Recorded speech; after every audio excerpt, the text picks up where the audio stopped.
Well, hey everyone, my name is Nathan Jones, and if you're new here, welcome. I like to talk about all things movies, specifically Blu-rays, and today we're doing another film journey with a longtime subscriber, but now a new YouTube creator, Eddie. Eddie's films and stuff. Is that Yeah, how you? yeah, Yeah, okay. yeah. That's what I decided on. Eddie's films and stuff. Yeah, I like it. So Eddie, welcome to the channel. I mean, even you've already been here a couple times, but how are you doing today? doing great, man. Thank you for having me on here. Super excited to talk with you. As you said, longtime subscriber, and looking forward to chatting with you about movies and stuff. Yeah, films and stuff. Well, Yeah, nice. there you go. You want to See what I talk did more there? about that transition, I guess, from just watching people, make content and then to where you're at now? Yeah. So you and many other people that I've been watching for a long time. People in the film, Blu-ray, Criterion community, just channels that I've enjoyed watching, and I've always thought, I can do that too. Like I have a ton of movies, and I can talk about movies, and I have a camera, and I can do the same thing. So, I put it off for a long time. Didn't really. I feel like give a bunch of excuses like there's no time or people won't watch my stuff, but just figured go for it and just started it.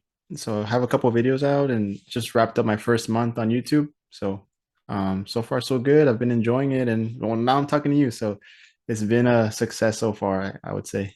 Well, congrats on that 1 month anniversary. When this is coming out, it'll be maybe 2 months that Yeah. we're giving this out. So, but yes, I've been enjoying your content, and of course, like I said, I've known you for a bit in the comment sections.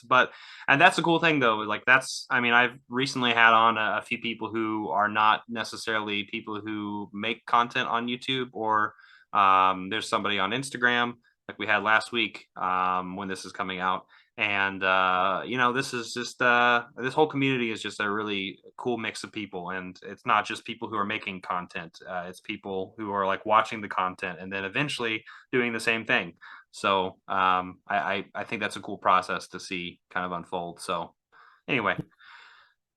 Yeah. Well, I actually want to give a shout out for doing this type of thing where you bring on guests, because it's one of the things that motivated someone like me, right? Like I'd like to do that someday, and I felt like maybe starting a channel would give me that opportunity to talk to people in the community like yourself, channels that I've been watching for a while, and similar taste in movies. So thanks for doing this type of thing, giving people the spotlight and get the opportunity to share their stories and love for movies.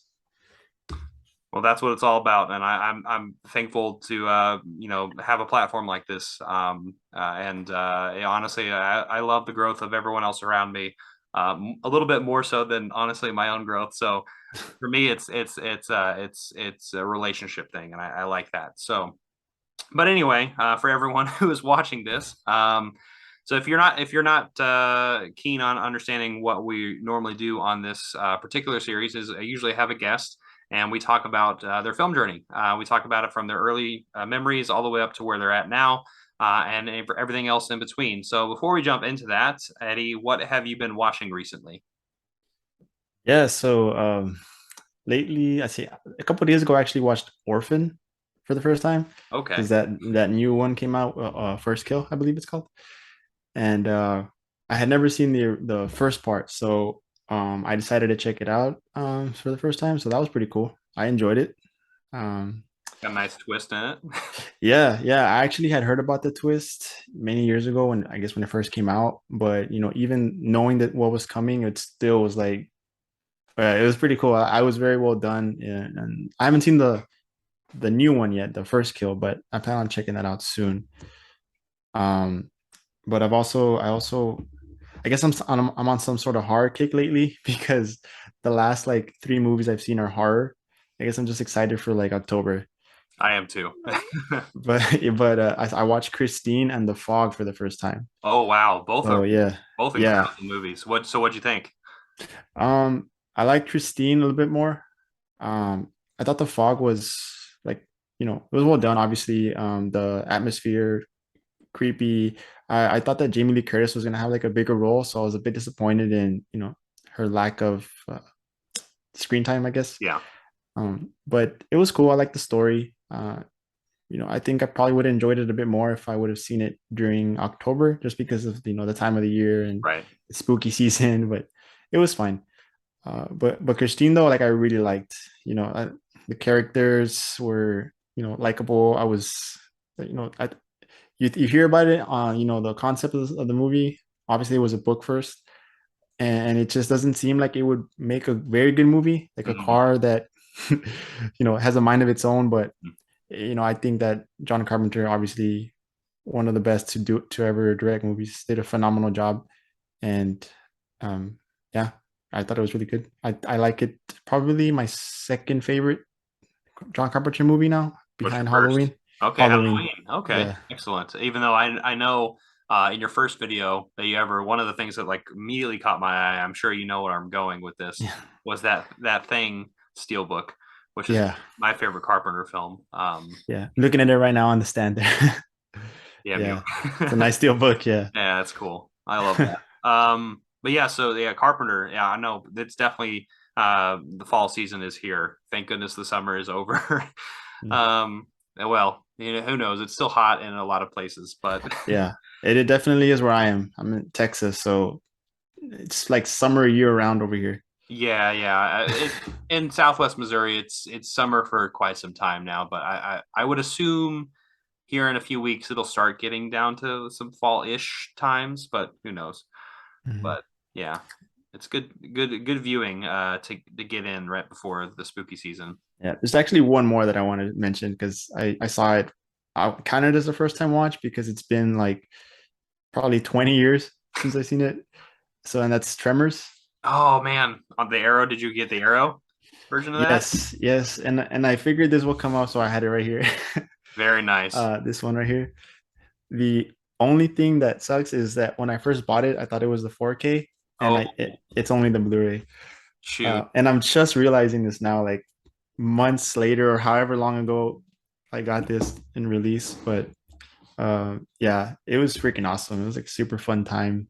The practical effects, and I don't usually dive into special features, but Special this features has are like great in that. yes, Yeah.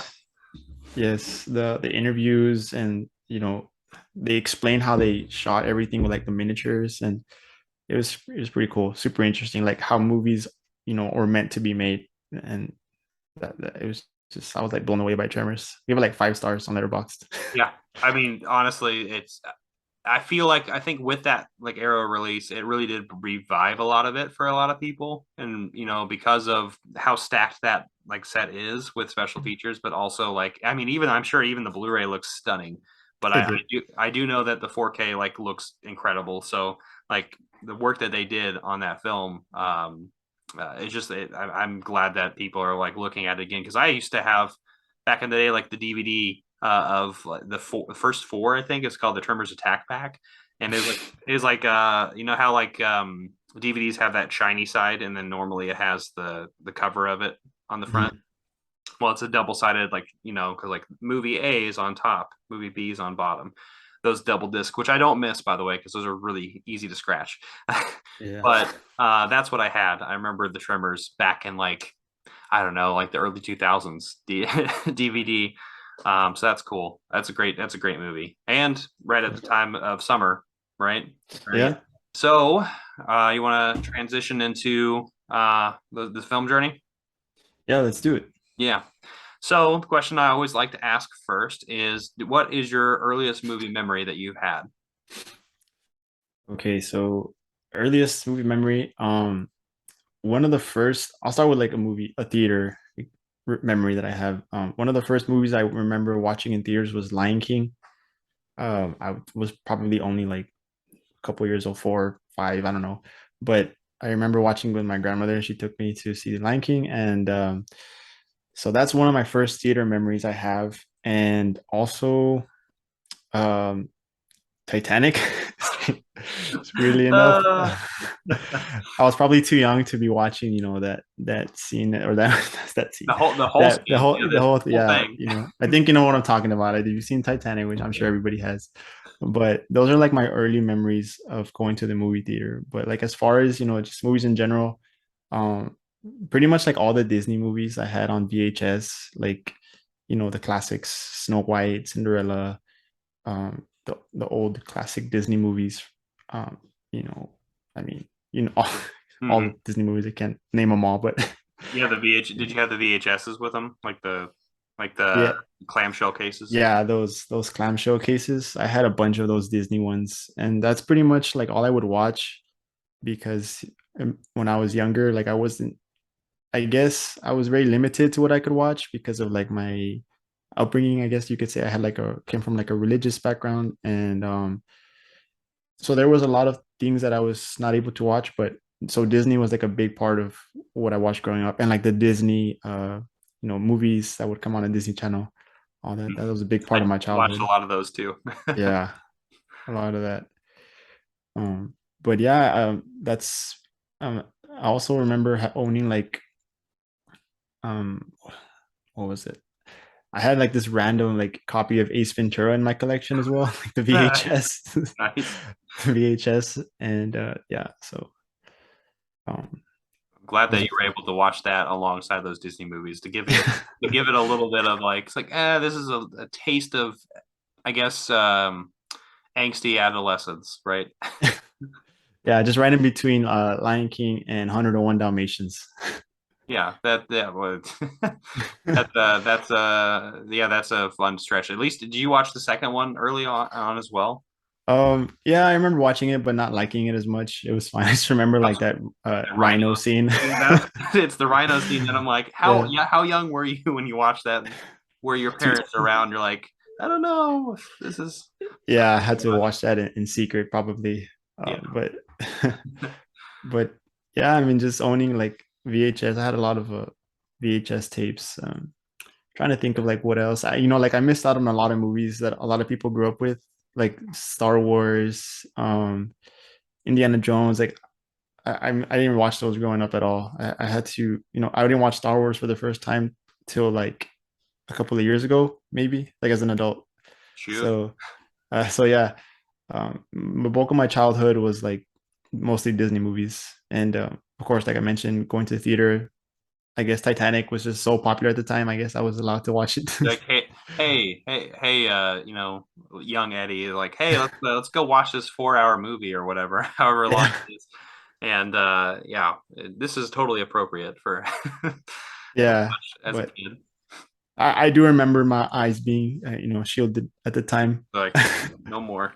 Yeah, I do remember having to turn a couple times, but that's one of the memories that stands out for me.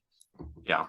So what was that like that transition step or I guess the thing I could ask before that like so you had some VHSs growing up and also went to the theater when you were kind of in your maybe like teenage years where it was like that did that change or morph a little bit?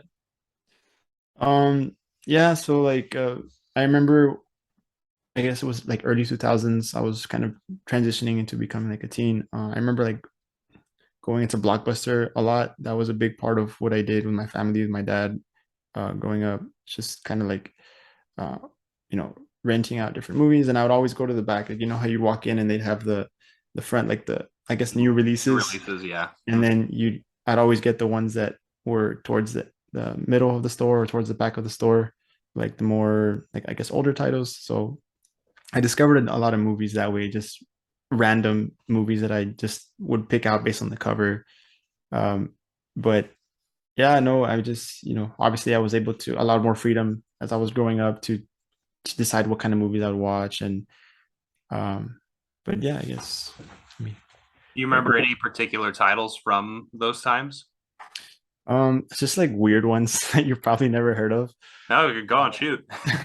There was one in particular that I would rent like over and over when I was probably like 9 or 10, I don't know, but it was called Tourist Trap, Tourist Trap. and I think it Oh, starred I forget his name right now, but he came on in Home Alone, one of the not Joe Pesci, but the other Howard. Is it oh, Howard? Marv, that guy? Yeah, yeah, Yeah, whoever Marv is. yeah. I'm sure I knew someone's his gonna name. be like, it's this guy's name. Yeah, let us know.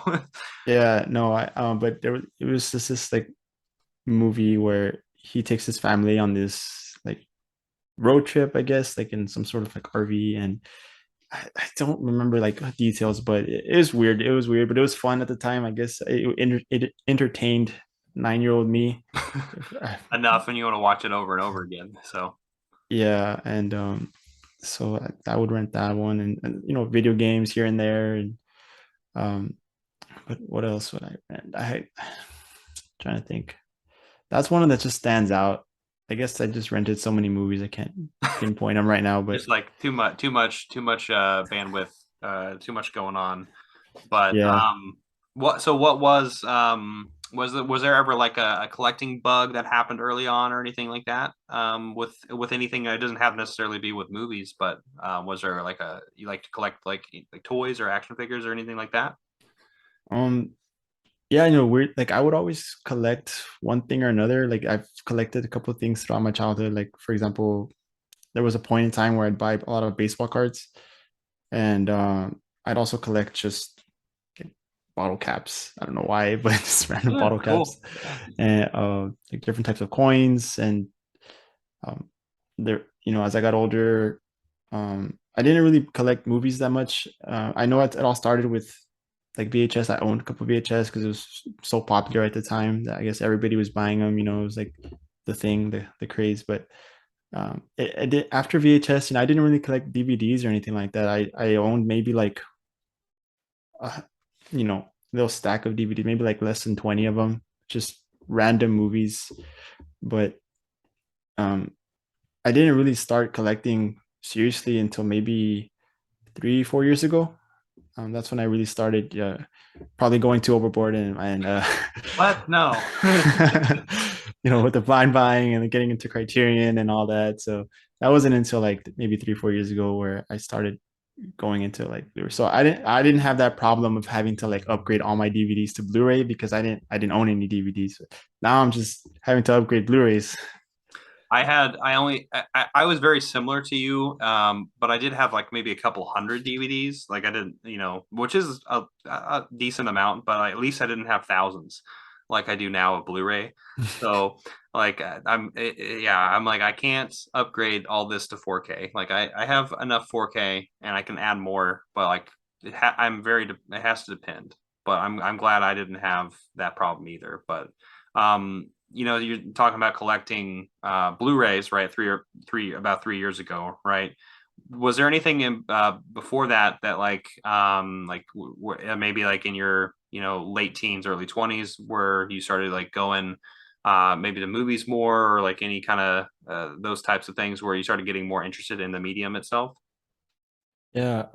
So I guess during those years, actually movies weren't like a big part of my life at the time. I was more into like, maybe hanging out with friends or, trying to be cool at school and stuff like that, going to the mall. But I go to the movies for like you know, the popular, blockbusters. Like I would go for like the Fast and Furious movies or those popular ones. I wouldn't really go in and support smaller films. I didn't have any film knowledge, not that I do now, but I'm Nobody more does. into it now. Yeah. But I just I would just watch a lot of cable TV. That's also because I didn't well I lived kind of like in a rural area, so I didn't have internet even when streaming was still becoming it wasn't as popular as it is now, obviously, but I didn't have access to like streaming or anything like that. So I would just watch a lot of cable TV. So I'd watch, like TNT, FX, just whatever would come on there. But so yeah, I just casual viewing. I wasn't really super into movies at the time. Like I said, it was there in my childhood. Like I mentioned, my love for movies, and then it just kind of took a back seat for a couple of years. I was focused on other things, and then now it's reviving. But yeah, as you can tell, Yeah, but yeah. Well, I mean, this brings up a point that I feel like I've talked about kind of with people in the past, but it is interesting to kind of like think about those different phases. Like you mentioned baseball cards, right? So like having those different phases of like collecting, I feel like a lot of us in this community in general, we may collect movies now, but like we've all collected different things. Like you have Funko Pops behind you, baseball cards, action figures. Like we all have different aspects of these things that like doesn't necessarily have to be movie related, but I feel like most of us were collectors of something in phases, each like depending on the stage in life we're in. And that was a very big thing for me growing up. I don't know about you, if that rings true. Yeah, no, I same here. Like I've always find myself collecting something, I guess. I don't know. I need to keep myself busy with something, I guess. But like Funko Pops, I actually would collect them quite a bit more. I sold off a lot of them actually, because obviously one of the reasons being storage. But so now I just collect. I'm very selective with what I buy. But yeah, it's just weird like how we have this like fascination or like obsession with wanting to, collect and Mm. store things. I don't know what it is, but I mean it brings us happiness. That's what matters. Yeah. And we enjoy it. We like to share with others.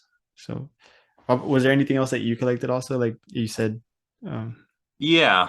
I definitely collected like Star Wars action figures quite a bit growing up. And a lot of the memorabilia related to that because I remember when episode 1 came out in 99, I collected like lightsabers and all the fast food, like different things that were like connected to it.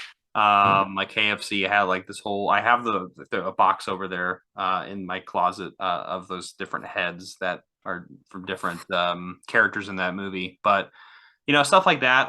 Pokemon. I played Pokemon for a long, long time growing up, and honestly, didn't. I still love Pokemon, but like I don't follow it very closely now. But I mean, occasionally I'll be like, I find my my Game Boy or my DS, and I'm just like, I kind of want to just play Pokemon, and like I haven't done this in forever, so. And then now like Magic the Gathering is another thing that I did quite a bit. Still play it to this day. I love that game. Can't quit it. After let's see, how old am I now? When did I start this? This is a 17-year-old, or this love is 17 years long. But like I've jumped in and out of it, right, which is yes. just crazy to me. So Yeah, and you brought up like gaming, video games, and that was also a big part of those preteen years for me as well. Like when movies kind of took a backseat for a while, I played a lot of like Nintendo 64, yep, GameCube, what was it, Dreamcast, or is that what yeah, it was called? Yeah, Sega like Dreamcast. yeah. So like Super Smash Brothers, like all those games, I would also buy a lot of those games and play with my cousins. And so gaming was like another thing, I guess you could say. We would collect video games. I don't play as much as I used to now, but it was also a big part of like my teenage years. And before I was a teenager, I would play like a lot of video games back then. Game Boy. I don't know if Oh you yeah, ever had a Game Boy Color. I had a Game Boy. I had like the original, like the fat one, and then I had a Okay. pocket, and then I had a color. Yeah, I went all out. I had a little case for it. I had the light so you can play in the car when I it's love. I nighttime. remember that light is that was like the one people use like a book reader, like a book reader light. But like, no, I want a book light for my Game Boy. Hmm. Yeah, I love that thing. Yeah. Yeah, I remember like I had Zelda on there. And I remember having like this random Planet of the Apes game. Probably from the Tim Burton movie. Maybe, probably. I don't remember, but I just remember it was like you could play as a little apes or something. I don't remember. Man, yeah, that does bring me back thinking about those times because I also played like Age of Empires on the PC. I don't know if you ever played. Never played that one. Yeah, No. that game is a lot of fun. It's like an open world, but like you can like make different scenarios and stuff. But yeah, I used to game quite a bit up until probably my early 20s. I think Borderlands 2 was like kind of the last game I really played. And then it was like, yeah, I like movies and other things now a little bit more. Still like games though. Yeah. Yeah. Same here. You got to pick one thing. You can't just like dip your toes in everything. Yeah. It's way too expensive. You got Yeah. to pick something to focus on. I'm like I can occasionally play Super Smash Brothers or Mario Kart or like jump in with games for people, but like otherwise like I can't like there's no way I'm gonna pick up playing Destiny or something because that'll take me forever Oh like yeah. just to jump into it. I'm like I'm more power to people who do that. I mean, we all have different hobbies and that's the cool thing about this, right? Yeah. Yeah, absolutely. It's whatever you put the time, whatever you decide to prioritize, whatever interests you the most. Yeah. I think we can transition a little bit to thinking more about kind of like where you're at now with movies and kind of some of the favorites that you have. Do you have any favorite films growing up, or like favorite films now that you would say are like some of your all-time favorites? Yeah, like I've noticed a lot of movies that like are my favorites now that I enjoy are movies that I saw as a kid. So I think like nostalgia is, very strong. It's movies like that I can just watch anytime and I can just enjoy, like movies like Rush Hour came, when I was a kid, I loved that movie and I could still put it on anytime and enjoy it now. I wouldn't say it's an all-time favorite, but it's one of those, fun movies that I That's fun. enjoy. Yeah. Yeah, and obviously, well, like I mentioned, Lion King was one of my earliest memories, and I would still consider that probably a favorite of mine right now. Like if I had to make a top 10, top 20 list, that would definitely be on there. Um, but like I guess as far as like my favorites that I would call favorites right now, one that I always say is Back to the Future. Can't go wrong, I guess. That's classic.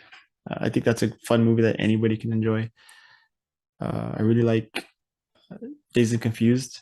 That's another one that it's honestly like I could just put it on anytime and have Yeah. a fun Zone time out with it. to it. Yeah, yeah, That movie, and the whole movie's a zone out, but you can, yeah, it's good. yeah, and actually this one right here that I have on the poster, Once Upon a Time in Hollywood.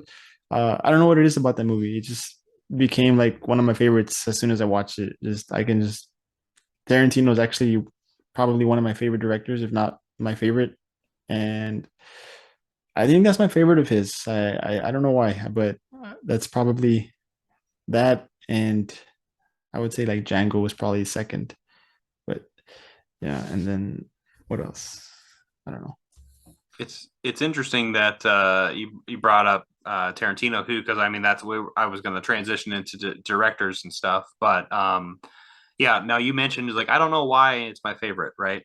So that's an interesting thing too, because I notice with Tarantino in particular, like my favorite is Hateful Eight, and it's always hard for me to like tell people why exactly. I'm like, well, I just like movies within one location. The dialogue is really important in it. And, I don't know, but like it's that's the cool thing about our favorite movies is you really can't explain it to other people like why you love it so much. Yeah. Like you just know as you're watching it, right? I don't know. Yeah, yeah. I mean, like you said, the dialogue. I just love the back and forth, the dialogue conversations between the characters. Because I've heard people say that that movie is like boring or it's like I guess people who don't watch movies as much as I do, they find it boring. I guess it's not as like accessible to just casual, movie goers. But I mean, I liked it again. Like it doesn't really have a plot per se. I guess. I mean, it does follow, the '60s or '60s era of in Hollywood, but and then of course at the end just madness. But Yeah. it I guess I can't really say why. But like you said, Hateful Eight is also another one that's I feel like it's always put it towards the bottom of Tarantino's filmography, but I also really enjoyed that one. I saw it for the first time like maybe in the last year or two, and it was really good. It was long, but It is like what long. yeah, but well paced and entertaining. The dialogue is so engaging. You just always focus in, and Tarantino keeps you on the edge of your seat. I feel like he does a real good job. Yeah. I mean, especially we were talking about like Once Upon a Time in Hollywood, thinking about pacing, but also like just you can tell I mean, this is something everyone notices, but like just his love of other movies or like older films. So, like, for instance, like, I have that Shaw scope right here, like his martial arts love, his like Western Mhm. love right here. Like, you can just see it like sewn into his movies. Even if it's like not everyone loves Tarantino. I know a lot of people don't, but I think it's really cool to like see kind of like the more B movies like kind of elevated to an A movie because of really tight writing, really tight script, and then also just having really good actors. So, it's fun stuff. So, Yeah, all his movies are fun. Like I mentioned earlier, I missed out on a lot of movies throughout, my early years because of, like I said, it wasn't a big part of my life for whatever reason at the time, or my upbringing. But so I've had a lot of catching up to do in my adult years, and I'm still trying to watch as many movies as I can. There's like so many classics that I haven't watched. As we all, I'm sure, have movies that we haven't seen and we're embarrassed to admit. But so like yeah, Tarantino, I've pretty much like watched all of his, almost all of. I'm just missing Death Proof, but I'm also no, missing that one. that's not true. Jackie Brown, I also have Oh, not okay. seen. Yeah, I have seen Jackie Brown a couple times. but I'm trying to catch up with all his movies, but I've seen them all for the first time in recent years, and they're all just really good. And you could tell, like, like Kill Bill, those with the samurai, aspect, and those fight sequences, you can tell how heavily inspired they are, by older, samurai films. I started watching. I tried to get into more of those like samurai Japanese movies. Like I've seen recently Seven Samurai and some of the Lone Wolf and Cub series. Like I've seen like two of those. I want to say, yeah, the first two, and I just haven't gotten around to the others. But you can see like where he took some inspiration from Mhm. in those movies, and yeah, so like just I don't know, so much to watch. Yeah, I was gonna say I mean, you bring up a good point, like the idea of just like everyone has like different spots where they start and like what they're exposed to.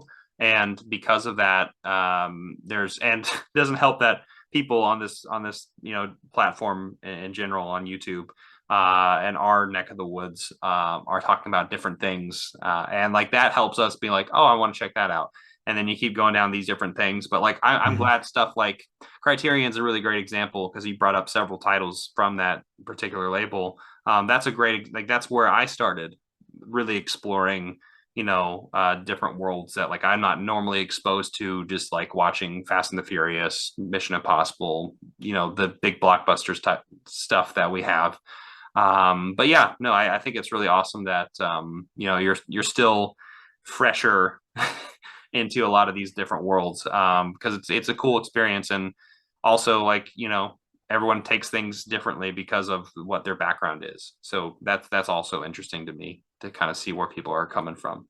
So Yeah, I mean that's another thing that makes movies so interesting and fun because, like you said, everyone comes from different backgrounds and experiences, cultures. So everyone's going to interpret movies differently, and they're going to enjoy different movies, and that's what makes conversations fun. And everyone has different opinions, and you can see maybe a movie from a different point of view. I interpreted it this way, but maybe someone else interpreted it a different way, or they saw it from a different lens. And it's always good to have those conversations, and it's okay to disagree on opinions too, right? Like just we all have different views, and that's fine. That's okay. That's what makes it fun. yeah, I totally agree. So besides like Tarantino, are there any other like directors that you enjoy? Yeah. So, who else? Yeah, there's a ton. There's a ton, and none come to mind at this moment in time. You know, um, I guess obviously, like Steven Spielberg, obviously one of the greats. Who else? I feel like I have these written down, and I have to like go back to them. You know, let's see. Let me look at my collection here. Tarantino, Spielberg. Who else have I not mentioned? I'm blank right now. Sorry. You're good. And we can transition here from, and then maybe we'll circle back around with that. But like All right. transitioned into like maybe actors and actresses. Or is there anyone that you in particular like to follow? Maybe not. You might go to a movie to watch that person, right? Yeah, I mean, obviously, like the obvious, famous Leo DiCaprio. Leo DiCaprio would be like an obvious choice, a very popular choice. But I mean, he just kills it in everything that he's in. Like I know that if he is in a movie, like I'm gonna enjoy it, So like him, I guess like less maybe someone with not as lesser known, but still, I want to say not that he's lesser known, but Oscar Isaac. I also he's another one where a movie, he comes out in a movie, I'm gonna support it. I'm gonna watch it because I know that he's gonna do a good job, and I'm gonna enjoy his performance. As far as actresses right now, also I guess staying with the Once Upon a Time in Hollywood theme, Margot Robbie, she's like really really good. Like in I, Tonya. I don't know if you've seen I, Tonya, but I have. I'm hit and miss with it. yeah, I it's think she does. I think she does phenomenal in it, though. That's what I can agree with. yeah, her and Emily Blunt's another one where she's just another, like, I'll watch her movies. Like I don't care what it's about. Like if she's in it, I'll watch it. But yeah, those are a few. Like I said, I'm not obviously, you got sorry, you got like Jack Nicholson. I in the Shining, he just puts on like this great performance, like super freaky guy. But yeah, those are a few that come to mind right now. Obviously, there's so many to name, but I wanna start watching more like classic actors. Like films from 50s, 60s. I know like James Stewart, super popular back then. I like his movies. Um, but yeah, those are a few. Yeah, I mean those are great actors and actresses, and I think your head's in the right space too. That exploratory kind of mode to just travel back a little bit, and like you said, I mean, we were mentioning Criterion is like that. Those are perfect places to start with a lot of those classics. So, um, yeah, I wish you luck on that, and maybe we can uh, circle back around someday and be like, all right, like 5 years from now, like what are our favorite actors and actresses? Like that's the cool thing about like watching movies. I feel like is the fact that like I feel like yeah we have some of those things like The Lion King or something that like we remember our nostalgia about, but like being exposed to certain things, like then it changes and like it always evolves a little bit, and that's cool. So yeah. Yeah. Yeah, it's always changing. For me, like I guess my favorite films have kind of stayed the same for like the last year or two. Like I'll always say, like Lion King. I'll always say Once Upon a Time in Hollywood. Since I saw it, I've always mentioned it. Whiplash is another one that it's been on the top of my list for a couple of years now. But there's always, other than those, like, Back to the Future, other than those that are like kind of cemented for now, there's Mm-hmm. always new ones, coming in, making that rotation into, our top movies. But that's the fun thing about discovering and blind buying. You're always discovering what you like and what you don't like. But yeah. Yeah, and that's actually the danger of blind buying. If you don't like it, you're like, what did I do? But um, Yeah. more often than not, I'm lucky. I'm blessed with the gift. Usually, if I spend time to watch something, I'll enjoy an aspect of it, and that aspect is good enough for me psychologically to say, yeah, that was worth buying.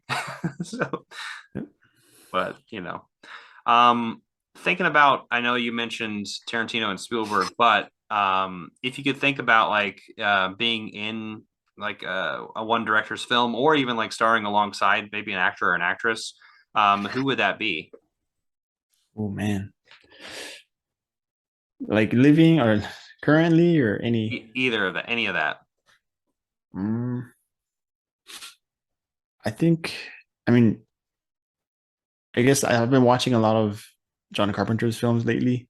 Like I was trying to catch up on his movies as well. Like saw Christine for the first time and The Fog recently.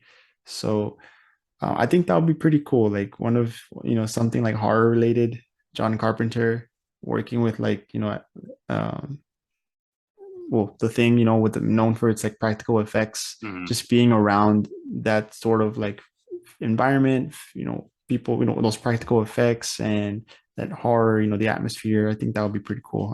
That would be interesting, to see that and be around that. Yeah, that would be a lot of fun because I mean, there's like two full like decades almost of like hit after hit after hit with Carpenter, and a lot of that had to do with practical effects and the people, the stable of people who he worked with him, and that would be fun to join alongside. I'd have to agree. I would like to go on that venture myself. Work.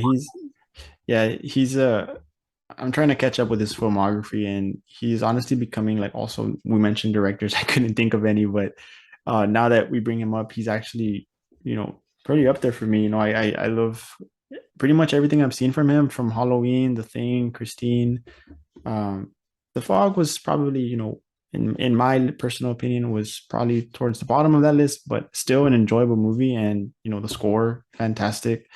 Um, the acting, it was really good, and of course the effects. So yeah, he's really, obviously one of the best, and can't go wrong with him. No, and I agree, and perfect timing too, because like we were saying earlier, with what's going on around us and the environment, is definitely Carpenter season. So I like it. Yes. Now the tricky question I like to always ask, if you can remember, if you can come up with something, or if you haven't already seen one of these before, if your life was a movie, what would you title that movie? My life, Yeah, the uh, what would the title of your movie uh be? oh man, chaos. No. No, no. Seriously. Uh, I guess, can I take one from like a movie that already exists? Yeah, yeah, sure. All right. I'll go with Never Ending Story. How about that one? Never ending story. Very apt. Yeah, Well, yeah, I yeah, understand that yeah. myself. And I guess I say that because I guess I might get a little deep with this response here, if that's all right. Yeah, for sure. No, I guess because the way I see, the way I look at life, and it's always, changing. You're kind of like the writer or the director of your life in a way, and it's really never ending, really, because just because you're in a situation that you're in right now, it doesn't mean that you can't get out of it, right? It's of course we all deal with difficult circumstances, but if you can make the effort or that decision to better yourself or better your position, you can write a new chapter, essentially, right? It's not there's not a end that this is where I have to be forever. So and there's of course, like a movie, its life is full of ups and downs and conflict and uh, unexpected twists. Well, but it's you can make the choice to get yourself out of a bad situation, or at least put yourself in better situations. And it's never ending. It's never, you can always improve. And so I'll go with that one. That's deep, but also at the same time, very accurate title. And I mean, I think it's something that can be applicable to most people watching this right now. And that's the thing.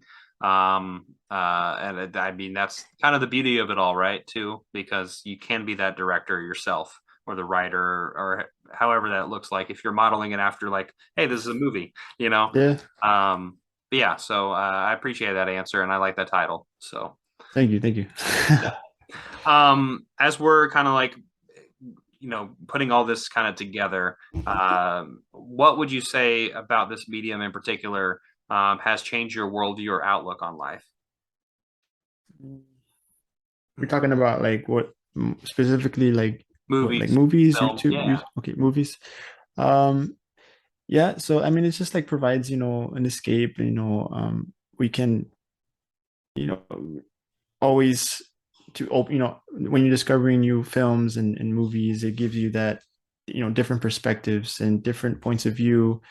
And I feel like it opens up your mind, to be able to, yeah, just grow as a person, even, from seeing how different, I don't know, an example. I'm just going to use an example, I guess, movie like Schindler's List, right? Super unfortunate, sad movie, but you know, watching a movie like that can open your eyes and help you see things and have, feel for those people that had to go through those horrible events, and give you appreciation for where you are right now and for the things that you have. And so I feel like, it's just movies in general just can be entertaining, but they can also be, have deep meaning, and obviously, can be very layered. And it's just, aside from being entertaining, it's very, I guess, can be informative and eye opening. So I don't know if Yep. that's what you were looking for, but Yeah, no, yeah, no, that's totally fun. Jeez, hold on. Okay, we're you're good. good. You're good. Oh, I'm back. Yeah, no, that's honestly why we're here. I feel like that's the reason why we're on on comment sections, why we're making videos, and like why we're still obsessed with all these things behind us, right? Is because we're just Mhm. like constantly in that mode of like learning and being entertained, evolving and trying to better ourselves, almost like tying back to what your title is, right? That never ending story. Like this is like just additions to it. And like for me, like that's the reason I love movies so much, is because I'm learning more about myself through the fact that I'm watching these movies, you know? So that's something I like quite a bit about this medium. Yeah, exactly. I mean, like you said, just kind of discovering more about yourself from sometimes I'll watch a movie like and you'll just won't even realize like, oh man, like I really connected with that and or I really enjoyed that movie because of this or this can't think of the word right now, but like I guess topic or whatever the movie's about or can't think of the word. Sorry. It's all good. But It's it now I'm thinking of the word. Uh, it hits all the right parts. All right, right. Like it hits it sweet spot, I guess. Yeah, I don't know. But anyway, as we're encompassing all this, do you have any final thoughts about anything? Um, no, not really. Just obviously want to thank you for having me on here and giving me a chance to share my story. Even though I'm not like the most, knowledgeable or cinephile out there or have the biggest background with movies, but I do love talking about movies and I'm trying to catch up and hopefully, it's a never ending journey, right? There you go. It just comes full circle. It's a never ending journey. You're always discovering new things. And yeah, so just want to thank you for that. Well, I appreciate it, and for everyone watching this right now, I hope this a lot of this messages ring true, and I always love seeing that engagement down in the comment section down below, and seeing if any of you make sense of the kind of the conversation that we had today, or just thinking about kind of what you're going through yourself, right? And that's what makes all of our film journeys unique. So Eddie, where can everyone find you? Yeah, so on YouTube, just Eddie's films and stuff. I guess films with an N. And also on Instagram, Eddie underscore films and stuff. And I guess that's pretty much it. I'm not like on TikTok or anything like that. Good. We're too old for TikTok.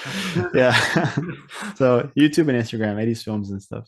Yeah, nice. I will put those links in the description down below for everyone to check out for Eddie's channel. And yeah, like I was saying, happy month anniversary. Month and a half when this comes out.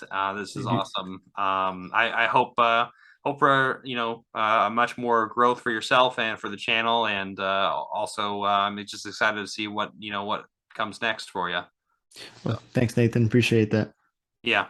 So I hope everyone enjoyed this conversation. Like we were saying, description down below for Eddie's channel. If you have any things you want to add to this or you want to get in contact with me, make sure to comment down in the comment section down below. There's also links in the description for my social media accounts, so you can contact me there as well. But I want to say thank you so much again, Eddie, for joining, and for everyone watching. I hope you enjoyed this video. Give it a like, comment down below, share, hit the notification bell, subscribe, and we'll see you next time. I'm not jonesing around.